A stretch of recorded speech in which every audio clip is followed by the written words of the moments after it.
अमर आवाज। एक अजीम फनकार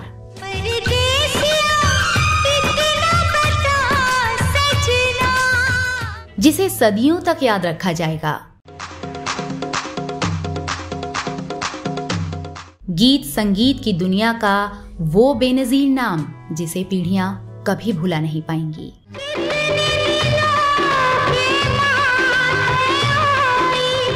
अल्फाजों में जान फूंक देने वाली ऐसी आवाज जिसका नाम आज भी बड़े अदब से लिया जाता है।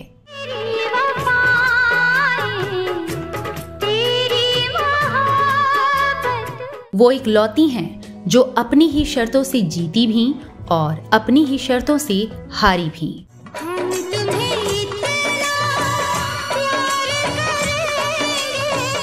उनकी मखमली आवाज का ऐसा सिक्का चला कि गायकी के सारे शहंशाह और सिकंदर सहम उठे।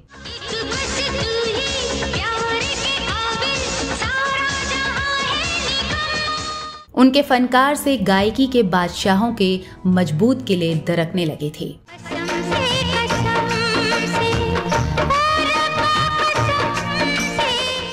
वो लता मंगेशकर को सुनकर सीख कर बड़ी हुई थीं और उन्हीं को अपना रोल मॉडल भी मानती थीं।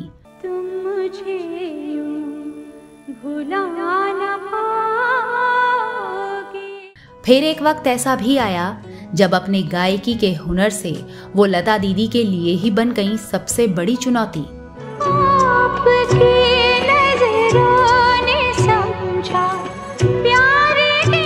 कौन है वो नाम जिसके बिना बॉलीवुड का गीत संगीत पूरा ही नहीं हो सकता और भक्ति संगीत का संसार भी उनके जिक्र के बगैर अधूरा ही होगा।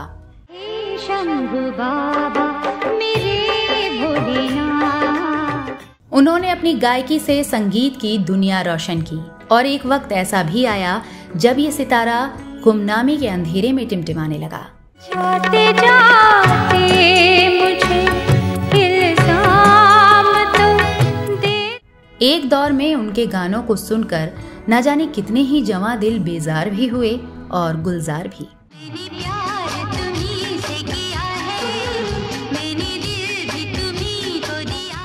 अगर आप गीत संगीत में थोड़ा भी इंटरेस्ट रखते होंगे तो ये आवाज आप पहचान गए होंगे।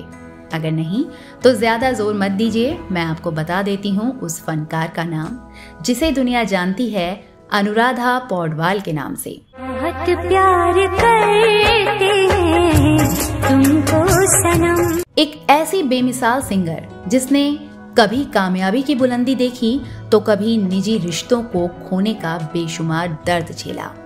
वो कई मोर्चों पर एक साथ लड़ती रही, कभी करियर का उतार चढ़ाव तो कभी अपने रिश्तों को लेकर फैलाई जा रही अफवाहों का सामना किया।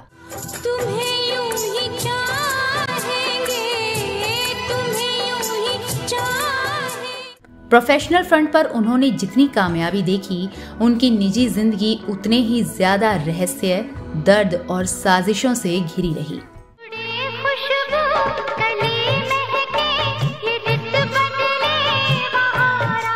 अनुराधा पौडवाल को जिंदगी ने कामयाबी तो खूब दी, लेकिन बेशुमार दर्द के साथ। ऐसा पहाड़ सा दर्द जो ताउम्र शायद पिघलने को राजी नहीं। घर वालों के खिलाफ शादी की तो पति ने ताउम्र साथ निभाने का वादा किया, वो भी बीच में इस दुनिया से चले गए।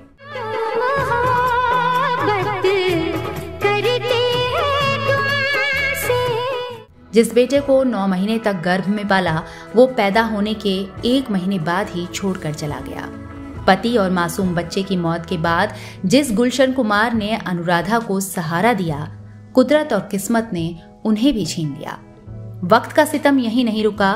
वो जवान बेटा जिसे अनुराधा पौडवाल ने 35 साल तक अपने सीने से लगाकर पाला और सब कुछ भूलने की कोशिश की, वो भी काल के गाल में समा गया।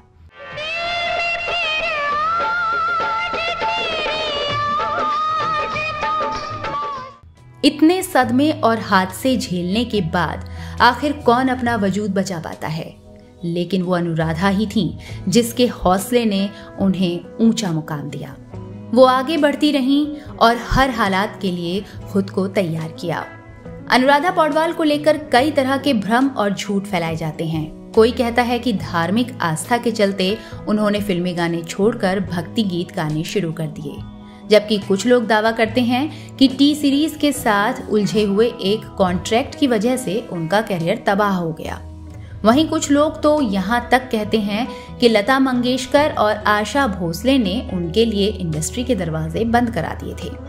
ये बातें वाकई सच हैं या अफवाह, इसकी असलियत से आपको वाकिफ कराएंगे। उससे पहले एक गुजारिश है कि आगे बढ़ने से पहले चैनल को सब्सक्राइब जरूर कर लें।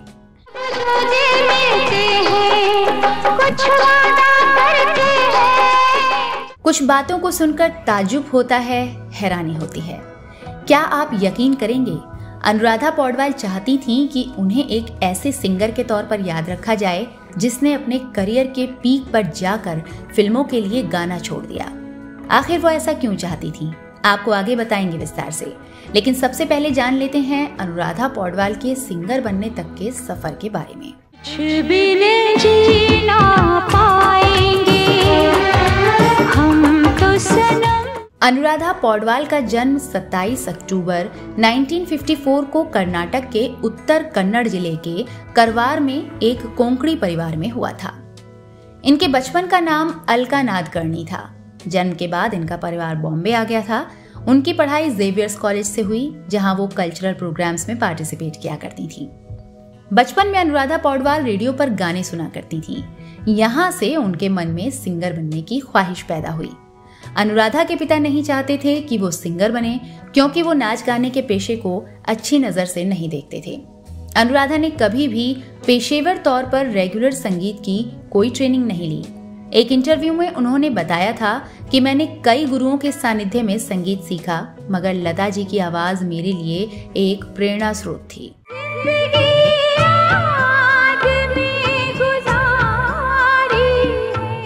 जिसने एक संस्थान के रूप में मेरा मार्गदर्शन किया। बचपन में रेडियो पर लता के गाने सुनकर संगीत से उनका लगाव बढ़ता गया। एक बार जब वो चौथी क्लास में थीं, उस दौरान निमोनिया से ग्रस्त हो गई थीं। तब उन्होंने लगभग पूरी तरह से अपनी आवाज खो दी थी और 40 दिनों तक बिस्तर पर रही थीं। इस दौरान उनके चाचा ने अनुराधा को लता की आवाज में भगवत गीता की रिकॉर्डिंग सुनने को दी थी। अनुराधा ने खुद बताया था कि लता की सुरीली आवाज वो लगातार 40 दिन तक सुनती रहीं और उनकी सेहत में काफी सुधार हुआ और वो ठीक हो गईं। इसी के बाद उन्होंने सिंगर के तौर पर करियर बनाने का फैसला किया। आगे की पढ़ाई के बाद अपने सपने को साकार करने के लिए उन्होंने बॉलीवुड की ओर रुख किया। फिल्मों में गाने का शौक लिए वो संगीतकारों के पास जाया करती थी। इस दौरान उनकी उम्र मात्र 15 साल रही होगी। इसी दरमियान एक पार्टी में उनकी मुलाकात मराठी फिल्मों के म्यूजिक अरेंजर अनिल पौडवाल से हुई, जो SD बर्मन और भप्पी लाहिड़ी के असिस्टेंट रहे थे। अरुण पौडवाल और अनिल मोहिले उस वक्त अनिल अरुण की जोड़ी के तौर पर मराठी फिल्मों में म्यूजिक अरेंजर का काम करते थे। अरुण पौडवाल ने अनुराधा की मुलाकात कई म्यूजिक डायरेक्टर से कराई, लेकिन कहीं बात नहीं बनी। इस दौरान ये दोनों एक दूसरे के करीब होते चले गए और जान पहचान प्यार में तब्दील हो गई।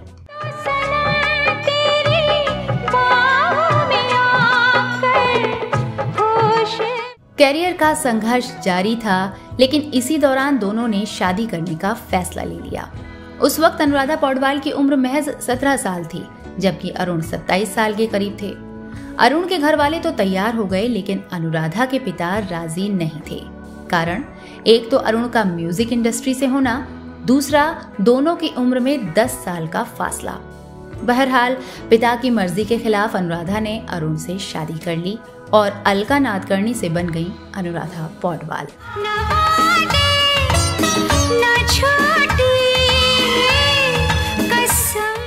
अरुण पौडवाल उस वक्त SD बर्मन के असिस्टेंट थे। वो अपनी पत्नी अनुराधा को एक दिन लता मंगेशकर की लाइव रिकॉर्डिंग सुनवाने स्टूडियो ले गए, जहां उन्होंने लता के लाइव गाने को सुना और उसी गाने को एक रेडियो चैनल पर गाया।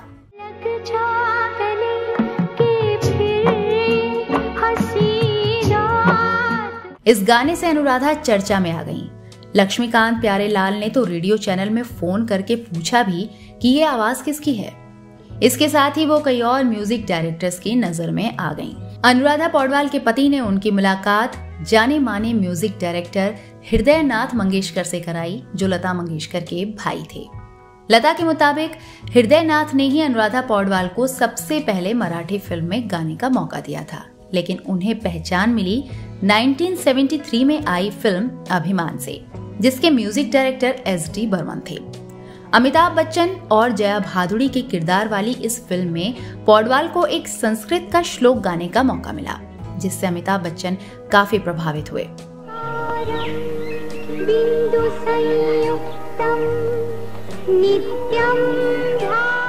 1974 में अनुराधा पौडवाल को मराठी फिल्म यशोदा में प्लेबैक सिंगर के तौर पर गाने के लिए ब्रेक मिला। इस बीच उनके 2 बच्चे हुए। पहला बच्चा पैदा होने के 1 महीने बाद ही गुजर गया, जो अनुराधा के लिए बहुत बड़ा सदमा था। 1974 में ही अनुराधा ने बेटी कविता पौडवाल को जन्म दिया, जबकि उनकी तीसरी संतान के रूप में आदित्य की 1985 में पैदाइश हुई। 1976 में आई फिल्म कालीचरण में अनुराधा पौडवाल की आवाज में गाया गीत 1/2, 2/4 उन दिनों काफी लोकप्रिय हुआ था।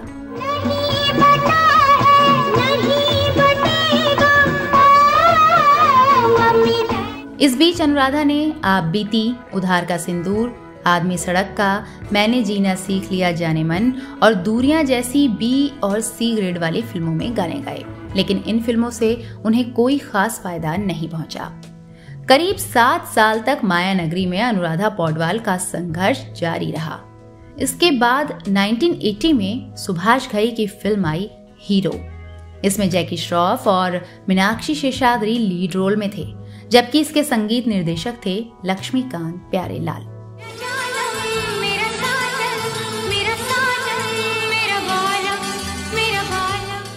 फिल्म का गाना तू मेरा जानू है तू मेरा दिलबर है की सफलता के बाद अनुराधा पौडवाल बतौर गायिका फिल्म इंडस्ट्री में कुछ हद तक अपनी पहचान बनाने में कामयाब हो गईं।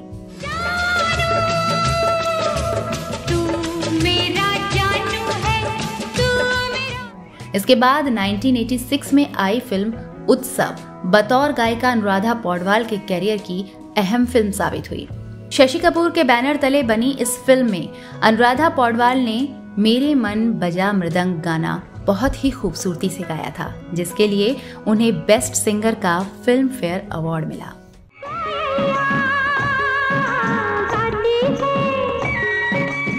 अनुराधा पौडवाल तेजी से तरक्की और शोहरत की ओर अपने कदम बढ़ा रही थीं। वो अब कल्याण जी आनंद जी, लक्ष्मीकांत प्यारेलाल, जयदेव और राजेश रोशन जैसे म्यूजिक कंपोजर्स की पसंदीदा सिंगर बन चुकी थीं। उनके नाम की चर्चा टी सीरीज और गुलशन कुमार तक पहुंच गई। उस दौर में टी सीरीज के साथ जुड़ना हर सिंगर का सपना होता था। अनुराधा पौडवाल को जब ये ऑफर मिला तो उन्होंने एक्सेप्ट कर लिया। इसके बाद तो टी सीरीज और अनुराधा पौडवाल ने एक साथ मिलकर तहलका मचा दिया।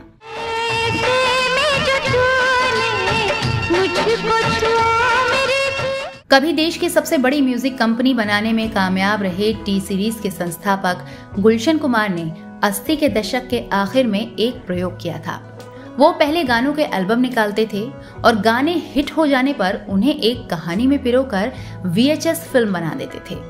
लाल दुपट्टा मलमल का और जीना तेरी गली में ये प्रयोग सुपरहिट रहा। फिल्म आशिकी भी ऐसे ही बनी। टी सीरीज ने पहले आशिकी नाम से एल्बम बनाया था, जिसमें कुल 12 गाने थे और इसके 8 गानों में अनुराधा पौडवाल की आवाज थी।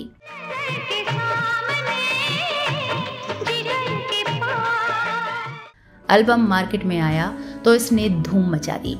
निर्देशक महेश भट्ट ने ये गाने सुने तो उन्होंने इस पर एक फिल्म बनाने के लिए गुलशन कुमार के सामने जिद पकड़ ली।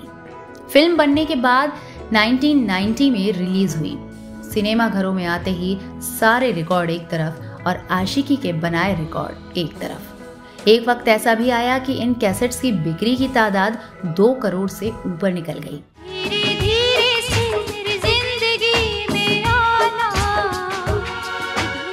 आशिकी का म्यूजिक टी सीरीज का नहीं, देश का संगीत बन चुका था और उसके पीछे की सबसे पसंदीदा आवाज थी अनुराधा पौडवाल।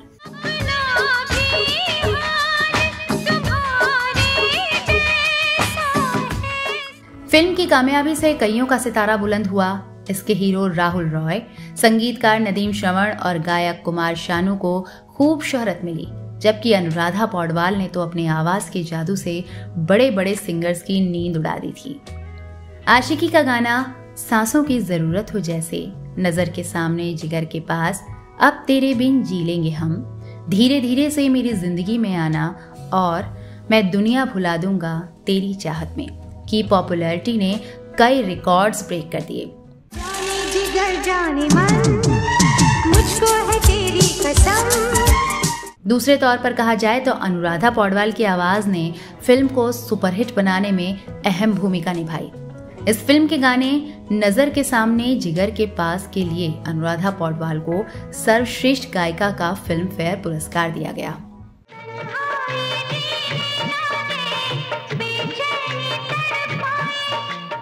फिल्म आशिकी के गानों की कामयाबी के बाद अनुराधा पौडवाल का नाम बच्चे बच्चे की जुबान पर था। यही वजह रही कि टी सीरीज और नदीम श्रवण ने अनुराधा पौडवाल से 15 और गाने रिकॉर्ड कराए, जिन्हें फिल्म दिल है कि मानता नहीं और सड़क में लिया गया। ये गाने भी ब्लॉकबस्टर साबित हुए। अब अनुराधा पौडवाल के पास ऑफर्स की बाढ़ आ गई। तेरे बिन कहीं रह नहीं पाते, तुम नहीं आते तो हम मर जाते। हर डायरेक्टर और प्रोड्यूसर अपनी फिल्म में उनसे गवाना चाहता था। इस दौरान उन्होंने बागी, बाहर आने तक, कुर्बान, साजन, साथी और फूल और कांटे जैसी बड़े बजट की कई फिल्मों में गाने गाए।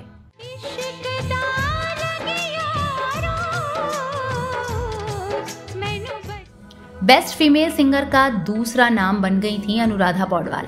इस कामयाबी की आंधी के बाद उनकी जिंदगी में आने वाला तूफान दस्तक दे चुका था। दिल दीवाना ना जाने कब खो गया। वो इसका जश्न मना ही रही थी कि एक ऐसी खबर आई जिसने उनका मानो सब कुछ छीन लिया। उनके लिए ये नुकसान सब कुछ हार जाने के बराबर था। जिस पति ने उम्र भर साथ निभाने का वादा किया था, उस अरुण पौडवाल के एक हादसे में मौत होने की खबर आई। वक्त के साथ वो इस सदमे से उबर भी गईं और ज्यादा मजबूती के साथ वापसी की। एक ऐसा कमबैक जो याद किया जाता है। ये कैसे मुमकिन हुआ और ऐसा क्या हुआ था कि अनुराधा पौडवाल ने लता मंगेशकर जैसी दिग्गज को दे डाला था सबसे बड़ा चैलेंज।